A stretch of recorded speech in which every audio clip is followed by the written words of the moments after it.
ఒక పేషెంట్ నడవడానికి ఇబ్బంది అవుతుంది అని హాస్పిటల్‌కి వచ్చాడు. సో, నాకు కన్సల్టేషన్ పెట్టారు. చూసాను.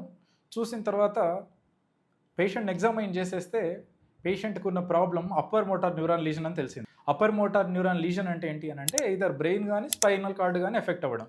స్పైనల్ కార్డ్ అనేది మనం స్పైన్‌లో చూసుకున్నట్టయితే L1 వర్టిబ్రా వరకు మాత్రం ఎక్స్టెండ్ అయ్యి ఉంటుంది. వేరాజ్ మనోళ్ళు కామన్‌గా చేసే ఎంఆర్ఐ స్కాన్స్ చూసుకుంటే ఎల్ఎస్ స్పైన్ అని చేస్తారు. MRI LS spine. అంటే L1 నుంచి అంటే నడుము భాగం నుంచి కింద ఉన్న దానికి మాత్రమే ఎంఆర్ఐ స్కాన్స్ చేస్తూ ఉంటారు. సో, పేషెంట్‌ని ఎగ్జామైన్ చేసినప్పుడు ఈ లోకలైజేషన్ అనేది అంటే మనం క్లినికల్‌గా పేషెంట్‌ని బెడ్ పైన ఎగ్జామైన్ చేస్తూ అందాజ స్పైనల్ కార్డ్‌లో గాని, బ్రెయిన్‌లో గాని ఏ లెవెల్‌లో ప్రాబ్లమ్ ఉండొచ్చు, ఏ సైడ్‌న ఉండొచ్చు అనేది టెంటేటివ్‌గా 100లో ఒక 70, 80% పేషెంట్స్‌లో మనం ఈజీగా చెప్పగలుగుతాం. సో, నేను అక్కడ ఎగ్జామైన్ చేసినప్పుడు క్లియర్‌గా పేషెంట్‌కి 2 కాళ్ళు ఎఫెక్ట్ అయ్యాయి కాబట్టి క్లియర్‌గా బ్రెయిన్‌లో అయ్యుండే అవకాశం చాలా చాలా తక్కువ. స్పైనల్ కార్డ్‌లోనే అంటే వెన్నుపాములోనే అవకాశం ఉంది.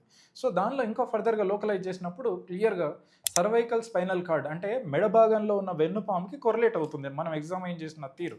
సో, పేషెంట్ ఎంఆర్ఐ స్కాన్ చూస్తే ఏంటి అనంటే ఓన్లీ నడుము దగ్గరనే ఎంఆర్ఐ ఎల్ఎస్ స్పైన్ మాత్రం వాళ్ళు చేయించడం జరిగింది. వాళ్ళలో చూస్తే ఎంఆర్ఐ ఎల్ఎస్ స్పైన్‌లో కూడా డెఫినెట్‌గా అక్కడ ఒక స్ట్రాంగ్ డిస్క్ ప్రాబ్లమ్ ఉంది. బట్ పేషెంట్‌కి ఆ డిస్క్ ప్రాబ్లమ్‌కి సర్జరీ చేస్తే పేషెంట్ ఇంప్రూవ్ అయ్యే అవకాశం లేదు. ఎందుకు అనంటే దాన్ని సర్వైకల్ కంప్రెసివ్ మైలోపతి అంటారు. అంటే మెడ భాగంలో విపరీతంగా డిస్క్ జారి ఏజ్‌తో పాటు వచ్చిన cervical spondylosis changes, severe changes వల్ల మెడ భాగంలో ఉన్న వెన్నుపాము అనేది ర్యాట్ టైలింగ్ అంటే ఎలుక తోకలాగా సన్నగా మారిపోయింది. స్టిల్ దాని సింప్టమ్స్ పేషెంట్‌కి చేతుల్లో కాకుండా కాళ్ళలో ఎక్కువ ఉన్నాయి. పేషెంట్ అది గమనించలేరు కాబట్టి మనం ఎగ్జామైన్ చేస్తే పేషెంట్ అసలు సరిగ్గా అన్నం కూడా తినలేని పరిస్థితి ఉంది. అంటే మిగతా చెయ్యి అంతా బాగా కదులుతున్నా కూడా మనం వేళ్ళని పట్టుకొని చూసినప్పుడు ఈ వేళ్ళు గట్టిగా పట్టుకోమంటే అట్లీస్ట్ సరిగ్గా పట్టుకోలేని స్థితిలో ఉన్నాడు.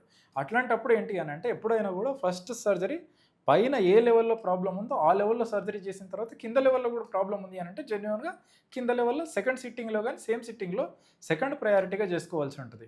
అంతేగాని స్కాన్‌లో ప్రాబ్లమ్ నడుము భాగంలో మనం ఎంఆర్ఐ ఎల్ఎస్ స్పైన్ చేపిస్తే దానిలో పెద్ద డిస్క్ ప్రాబ్లమ్ ఉందని దాన్ని చేయడం అనేది సరికాదు. సో, అట్లా చేసుకున్నా కూడా పేషెంట్‌కి ఏమాత్రం బెనిఫిట్ ఉండదు.